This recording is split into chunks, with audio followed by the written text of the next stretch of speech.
Payment management doesn't have to be a time-consuming task. GCPay standardizes the application for payment process and ensures your projects are protected against costly delays. Here's how we do it. Seeing where you stand is the first step. Log in and select Dashboard to see what needs to be done. Here, you can see everything from submitted payment applications to uploaded waivers, expired compliance items, and more. You can drill down by project, by status, or with a number of other filters to navigate your workload. Okay, now let's go through the payment management process. First, here's what your subcontractor sees. Subs can view their contract and the payment applications they've already submitted. They can create a new payment application and bill against their approved contract. Your subcontractors have the option to bill by dollar value or by percentage of work complete.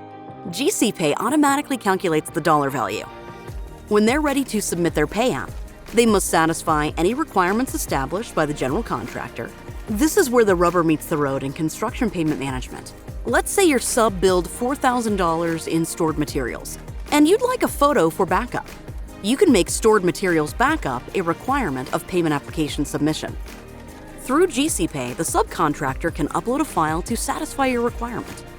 Similarly, GCPay can require lien waivers, compliance documents, tier contractor reporting, and more. As the general contractor, you define the requirements and GCPay takes care of the rest. Approved payment applications can be exported to an integrated ERP or paid directly in GCPay. Ready to improve your payments processing? Contact GCPay today for a free demo.